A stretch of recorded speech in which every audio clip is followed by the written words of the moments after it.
here you go. All right, is this visible for everyone? Excellent, all right.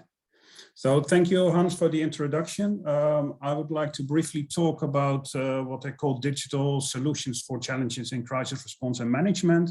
And the first disclaimer here is that when I talk about digital solutions, I don't think there is a technological fix for a social problem, that in the first place, but it is to say that I'm interested in real life issues. So challenges that that you can find in crisis response and management. So in my work, from the standpoint of social science and more in particular organization sciences, I always seek to make links with those who are actually working in the field, so practitioners, so to say. And I will give a couple of examples of that in my talk. So a bit of the background. I'm not alien to work in multidisciplinary teams with academics from other backgrounds in social science, subdisciplines in social science, but also from computer science and earth and life science, for example, even law and other disciplines. I always like to do that. I will come back in a minute why that is in particular important also for crisis and disaster studies. So I refer to three projects that I currently was working in and still working in two of those projects. And all of those funded by National Science Foundation or Horizon 2020. They address issues that play out in real life, in society, with the question, how can we think about innovation, in particular information and communication technologies, big data analytics?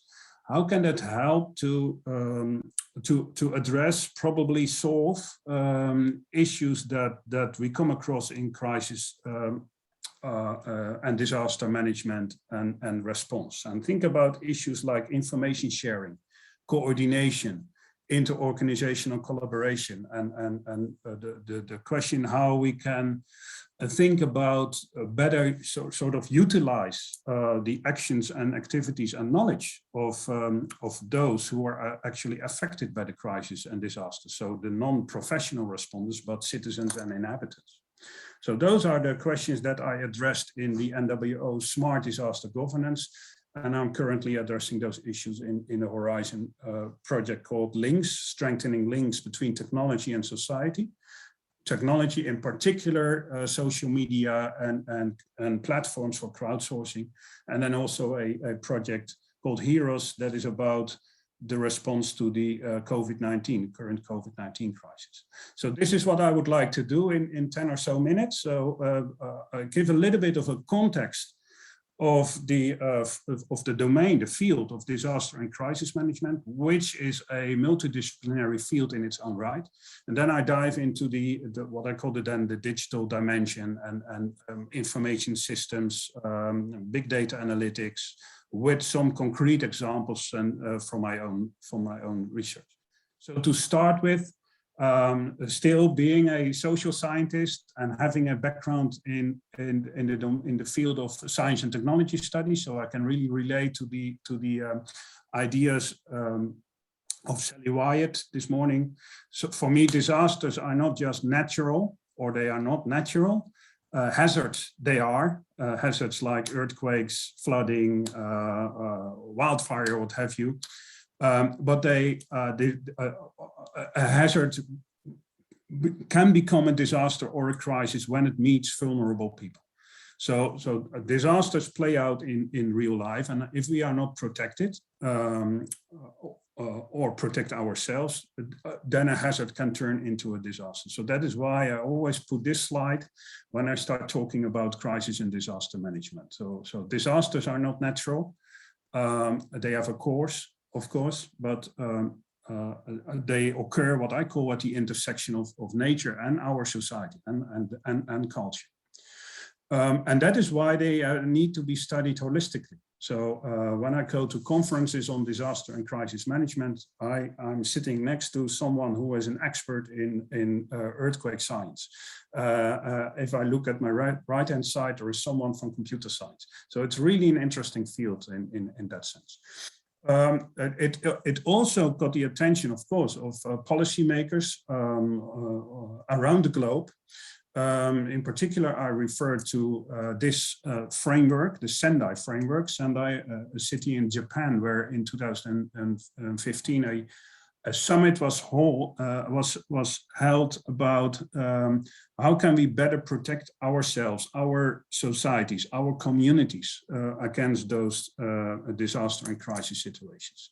And that was the onset for it, built on previous agreements, of course, but that was the onset for discussions about disaster risk reduction. There were the ideas about early warning systems that we have to take more seriously. Issues like building back better. So once a disaster strikes, then you start to do the recovery, but let's try to do it in such a way that we are better protected for the next disaster to happen. So that is a big agenda. I think for Aurora and for our discussion today, for information science, the digital world, data analytics, and so forth and so on, that's a huge opportunity to bring our expertises to the fore. And it has been recognized that information and communication technologies and the use of it, the implementation of it, the diffusion of it, can contribute to answering the goals that were set in the Sendai framework. In particular, when it comes to early warning systems. So what if you have the data available that can tell you something about the probability that a disaster will strike in a particular neighborhood that is vulnerable? Then you can start to prepare, for example. So these kind of issues are addressed in Sendai framework, and information technology ICTs have a potential to contribute to well, solve, but to address those issues. Again, not with a technological fix. So for me, ICTs are always embedded in a social context, social cultural context, political context, that you have to understand in order to see, okay, what exactly are the contributing elements of the ICTs. But obviously there is a huge potential here. Before I give some examples from my own work, a little bit of context about how I see issues in disaster situations related to governance, so decision making, collaboration between responding organizations, be they professional or grassroots. If you go to the literature of disaster and crisis management, it's very rich. There's a lot to say about it. I distilled two sort of ideal, typical ways to look at a crisis situation with a consequence for the way we deal with that crisis situation in terms of governance and coordination and collaboration. The first one is chaos, command and control. The other is continuity, coordination and cooperation. I have to limit myself, otherwise I'm to start talking for hours, but because it's so interesting. But basically the first one, chaos, command and control, has the assumption that once a disaster strikes, the society will turn into chaos. And if there is chaos, there are no patterns of social interaction that are recognizable, that you can build upon. So you, being the formal response organizations and the government, have to come in and take control of the situation. Bringing the situation back into control refers also to the idea that the chaos is also enforced by the behavior of the people. They start to do looting and all that, right? Criminal behavior comes up and all that. So that is a strong picture, sometimes justified by what you see and what is presented in the media. But it has an important implication on how we perceive the behavior of citizens and inhabitants in an area that is affected by the crisis. They need to be rescued. They are running around with no idea what to do. And information systems and data is important, but it is used in a top-down manner. Local stakeholders, citizens, inhabitants are not consulted to ask them, okay, what is your knowledge? What's your understanding of the situation? Versus the other idea, the other doctrine is called continuity, coordination, and cooperation. That is to say that, of course, if a disaster strikes a society, then there is devastation. That's not to be denied.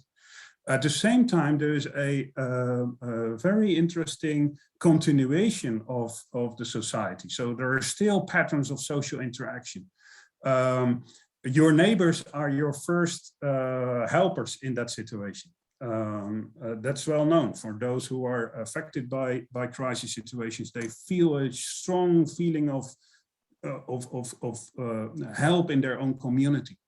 So there is devastation, but also continuity. Citizens and inhabitants, they have their local networks and useful knowledge about the situation.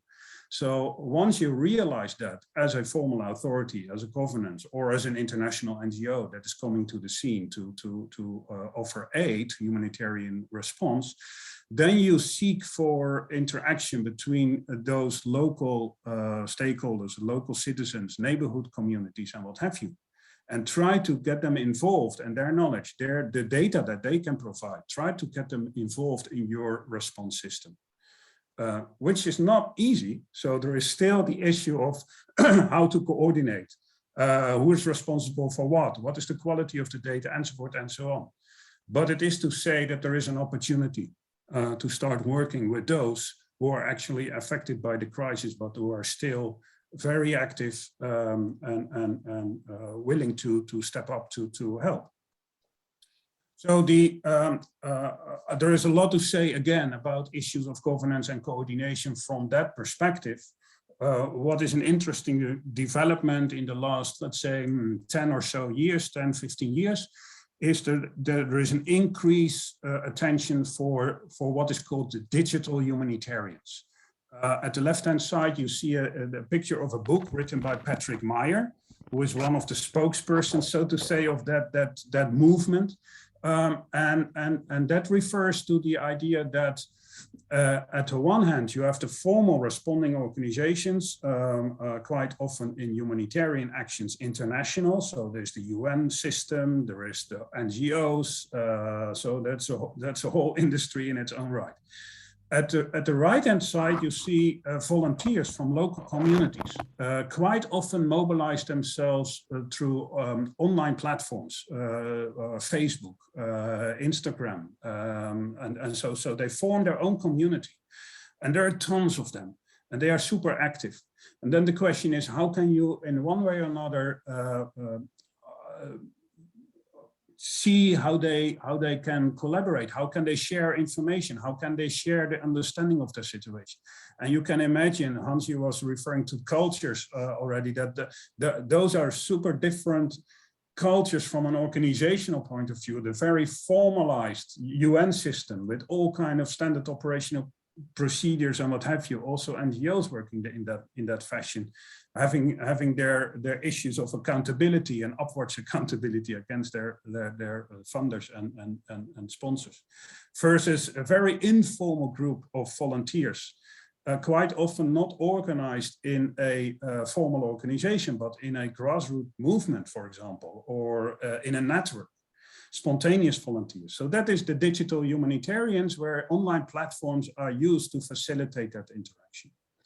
So some concrete examples from my own work in 2015 as part of the NWO project Smart Disaster Governance with a group of PhD students. I went to Nepal after the earthquakes happened in 2015 to understand how local volunteers start to mobilize themselves in online platforms to really harvest the information that was posted by those who are affected by the crisis, by the earthquakes. It was posted on their social media accounts.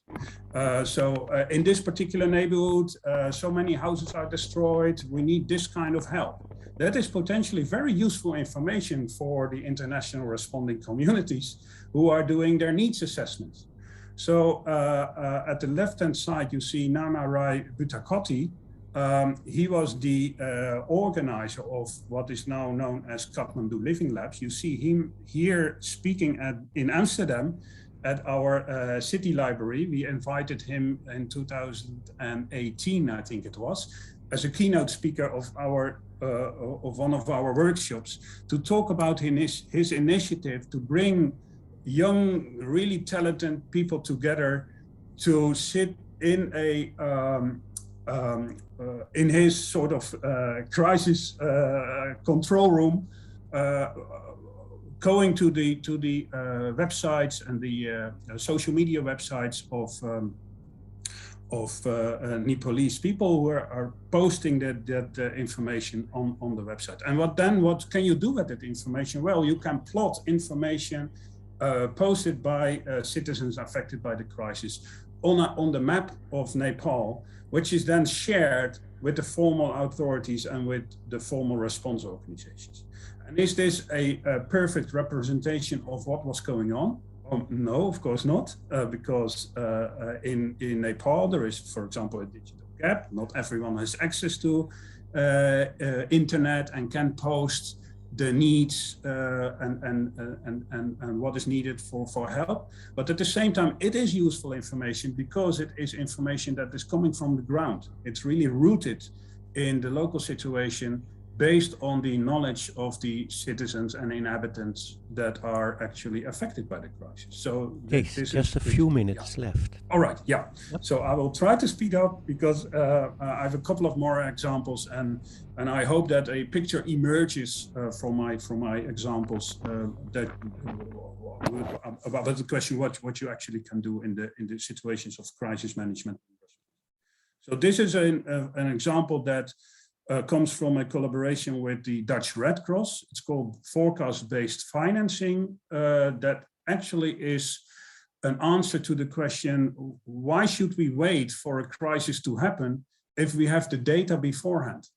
And the data comes, for example, the data about severe weather. Parts of the world, various parts of the world, increasingly so because of climate change, are hit by heavy weather, so tornadoes, storms, and what have you. If the data of weather forecast stations is available, and you can use that data to actually map that on vulnerable parts of the cities with the likelihood that they are hit by the disaster, then you can step in before the disaster happens with microfinancing, so that people can protect their houses in order to be better protected against the storm that is coming, literally. Well, this of course is not easy because you are interfering in a social, political, cultural system, but at the same time, it is a huge opportunity to actually be better prepared for a disaster that is coming. Maybe one example that is coming from research into the way spontaneous volunteers, their actions, how that can be coordinated, which is a paradox in its own right. How can you coordinate something that is spontaneous? And yet there is a possibility, again, with bringing people together in online platforms. So this is an example from the refugee crisis in 2015, where spontaneous volunteers offered their help to refugees coming in and later to status holders who were looking for housing. And what you see is that organizations like the Red Cross, with their program that is called Ready to Help, but also spontaneous volunteers mobilizing themselves in a foundation called Take Care BNB, they actually linked the questions for help so the demand to what was offered by spontaneous volunteers. So here you see that the digital platform can be an enabler of the coordination efforts. And a final example that is a recent example that I was involved in and then also studied is the provision of free meals during the first wave of the COVID-19 crisis in the Indische Buurt, so a neighborhood here in Amsterdam. And the same thing applies. So there was a cry for help for, in particular, of those who are isolated and vulnerable in the neighborhood, which were unknown to the formal authorities, but for the municipalities, but well known by their neighbors, by the network in the neighborhood. And the spontaneous volunteers started to provide free meals to them, also using an online environment in order to make that happen. So to enable the interaction between the demand and supply, so to say. So finally, I hope to have shown with some concrete examples the promising the promising contribution of the digital, so to say, in crisis management and response, in terms of sharing information, in terms of enabling coordination, and there is much more to say. So there is issues of situation awareness, there is issues of crowdsourcing and the use of social media and what have you. So there is much more to say, but this is just giving you examples of the way our work in the field with practitioners and volunteers to address issues that are real and even you can say wicked, not easy to solve, and then how the digital comes in. Thank you. Thank you, Kees. And there is time for a quick question. And I see the hand of Henk van Heuvel. Henk? Yeah, thanks, Hans. Kees, fascinating research. I've been following this for quite a time, but it's good to hear your update. I was wondering about the following. Your argument is that the ultimate goal is to enhance the collaboration between voluntary organizations on the ground and international humanitarian and relief organizations. From an organizational science perspective, I could imagine also that there are some clashes. In other words, are international relief organizations institutionally prepared to respond to immediate requests from voluntary organizations on the ground? To give you one example, the Ebola crisis in West Africa some years ago, the World Health Organization observed many shortcomings in the responses of local governments in West Africa. But it was not in its mandate to dictate what should be done, for good reasons, by the way, but it was not helpful in this emergency situation. What would your comments be on this? Yeah. Thank you. Well, yeah, definitely there is. Well, is there a clash? Yeah, there are different interests. If you dive into let's say the political power issues, there is definitely a clash sometimes in interests. There is also quite a difference in the way those different groups are organized. So when you then talk about coordination, so are the organizations open enough to indeed step aside of their own standard operational procedures and open themselves up for something that they consider to be unorganized? And then another issue is about accountability.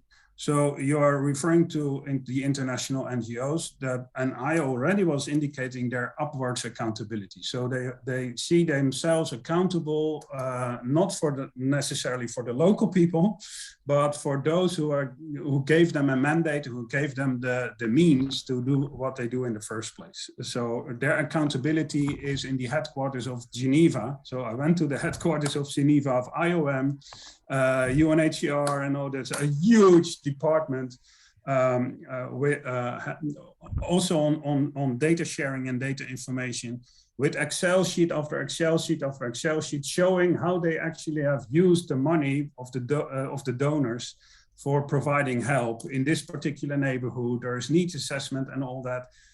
And then the question is, how does that match with the activities that are going on the ground? Because I can tell you this, I'm not the super expert in humanitarian aid, nor do I have the solution. But what I have seen, people who are affected by the crisis, they don't sit on their hands. So the society is active, communities are active. They help and support each other. If you overlook those actions, then you are starting to frustrate those actions rather than help those actions. And why is that? Because if you have that idea that the people affected by the crisis are helpless and they are victims and they do whatever they want, but that doesn't fit into your standard operational procedure, then you see that not as an asset, but as something that is potentially harm your efforts. So you start to control that. So that is the command and control doctrine that comes in. And that sounds harsh, and that sounds, well, you're exaggerating, but actually, no, I'm not. So time and time again, that lesson has to be learned. So people affected by the crisis are not victims. They are devastated, but they are active. They have the local knowledge. It is hard and difficult how to utilize that. That's no question. But if you don't do that, you are frustrating it. Yes. Sorry for my long answer, but yeah. Thank you very much. I also had questions based on an interview I read with you in one of the big daily newspapers during the pandemic about the same theme, but I will skip them and ask them separately. Right. We move to the next speaker, Anna Bon. She is